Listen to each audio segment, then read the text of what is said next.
Alright, what's going on guys? Welcome back for another video.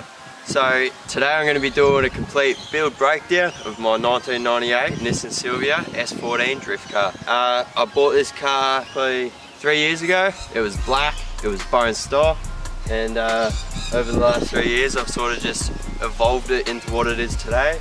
Done everything on it myself, from painting, building the motor, learning as I go. It's been an absolute awesome experience, and yeah, chances are a lot of the things I talk about on the car today, there's probably videos covering me doing it, so feel free to go through the channel if you're new and check out some of those videos. But yeah, without further ado, we'll get right into it. So right off the bat, we'll just start with the outside of the car. So we've got budget ass $150 bonnet that's been repaired about 6 times.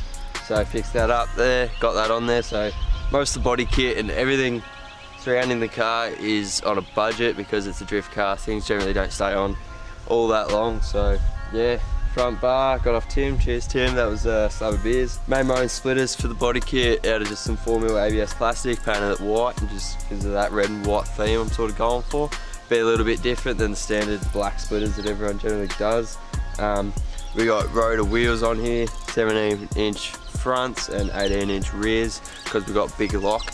Can't fit 18s up the front. Well, it's not a huge lock, but we'll get to that. Yeah, Facebook Marketplace wide body, Facebook Marketplace body kit, everything like that. And then just, she's painted in Ferrari red, basically just the brightest red the paint shop had at the time. So Ferrari red makes it go faster too.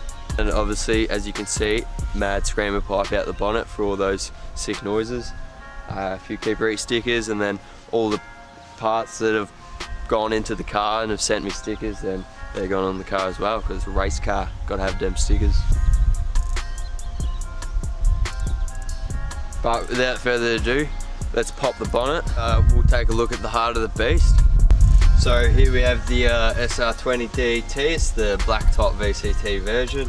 I have actually deleted the VCT in this motor because my fuel rail was binding on the VCT solenoid. Thank you to Otaku Garage.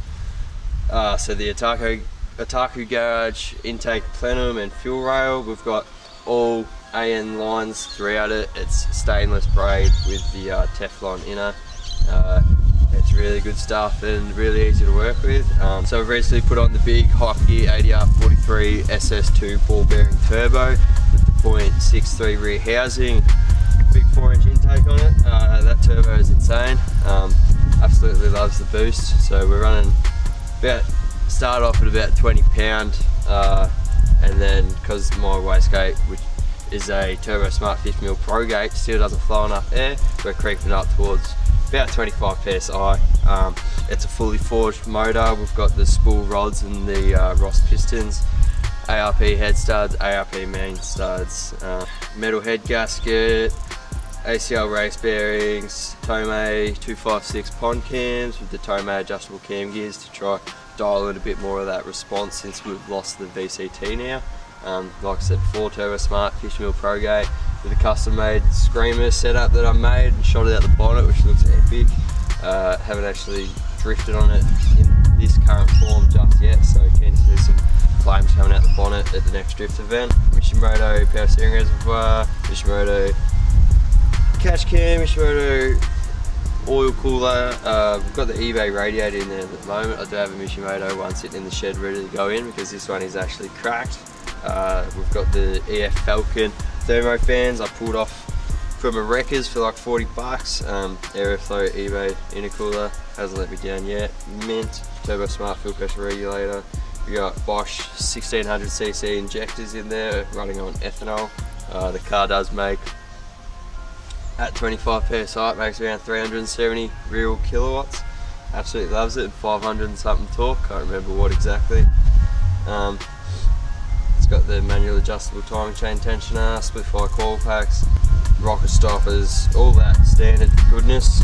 Some homemade custom intercooler piping I did myself, which I'll probably redo at some point. It's got some Gumtree special 6-boost knockoff exhaust manifold. It's been repaired a few times, but she's mint. 3-inch stainless exhaust system. It's actually got a smashed out cat, one hot dog, and then the rear cannon muffler, if you want to call it that. Yeah, that's basically it. It's been forged for maybe a year or something. It was making around 290 kilowatt, and now we've just stepped it up a bit with the big hypergear turbo. So super keen to beat on this thing in its current form and see what she's made of.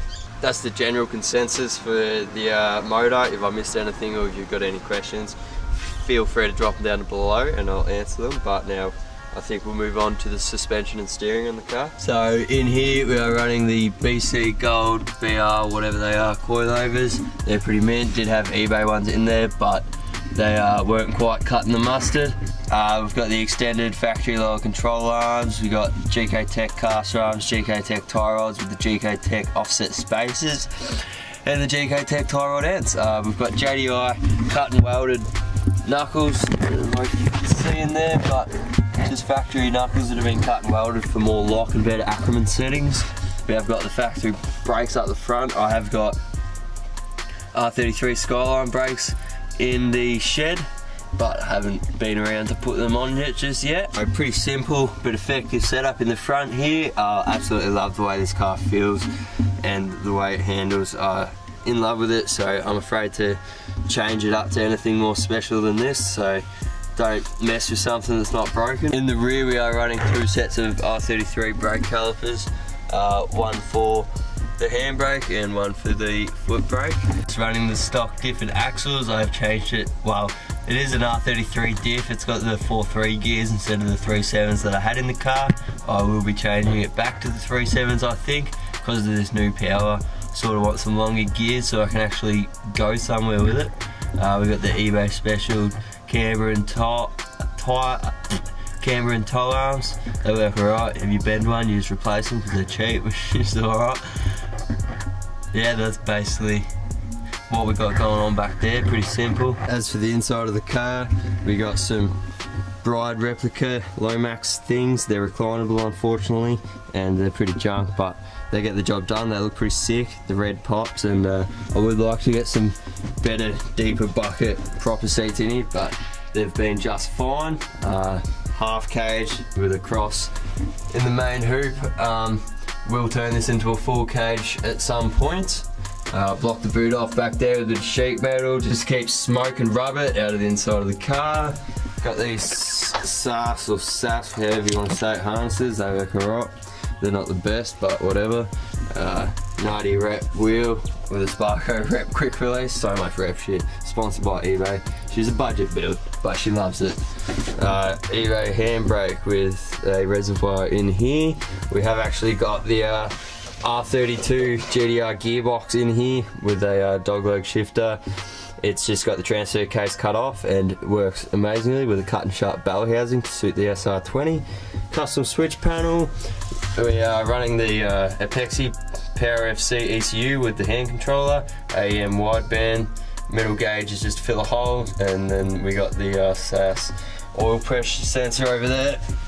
I have actually recently just rewired the entire car, so we were running modified factory harness, but it was just no good, so I've actually just ripped it all out and started from scratch and put in my own relays and fuses. You can see it there. Yeah, there's a heap of relay holders there, and really hard to see, but there's a full video covering the custom wiring harness I did for this thing. If you want to go check it out, I haven't actually finished it, that's why there's that wire on the ground, so I still have to do some accessories like lights, hazard lights, brake lights and wipers, but I just got it ready and got it running so I could get to the dyno and get it tuned. We got the GFB G-Force 3 boost controller, so it brings the boost on nice and early. That thing's pretty sweet. The entire shell has been stripped back to nothing, all the sound deadening removed. I attempted to stitch weld it myself, so didn't work that well, but yeah, just wanted to be cool and have stitch welds, so that's that. Painted it all in this industrial 2-pack white. It's pretty mint.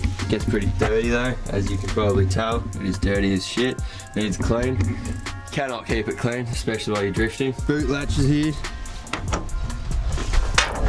So here we have our battery, dry cell battery, main engine circuit breaker.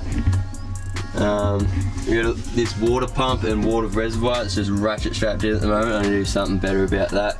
But this is for our water squirters up the front to keep it cool. So we've got all these little misters cable tied to the intercooler, spraying onto the radiator, and that just absolutely keeps the car amazingly cool and eliminates the need to do cool down laps, which means more tyre blazing, which is sick. But yeah, that's the basic breakdown of the car. I'm sure I've missed a few things. If I didn't talk about something or you got any questions, make sure you drop them down below, because I'll always reply to all the comments. Tyres, we got the Salin semi-slicks up the front, and I like to run the Salins in the rear if I can afford them, because they run good. Not the semi-slicks, just the street tyre. They're really good for drifting on, so I like to run them. I probably will be running more of them now that it's got even more power pumping through there, so probably going to want all the grip I can get. But the grip means things break, so not too much grip, because I don't want to be breaking shit. But yeah, that's basically it for the my S14 drift car. I'll chuck a few clips at the end of me getting down with this thing, giving her a bloody rip. Go have a look through some of the older videos and you can find me basically doing a lot of what I've talked about here today. So everything from building the engine, all the forged parts, bolt-ons, pretty much everything is a video for it. I've missed a couple of things, but that's just because I wasn't filming videos at the time. But yeah, go check them out and stay tuned, because there'll be plenty of more videos to come. So subscribe if you're not already. Smack the like button if you enjoyed it, and I'll see you in the next one.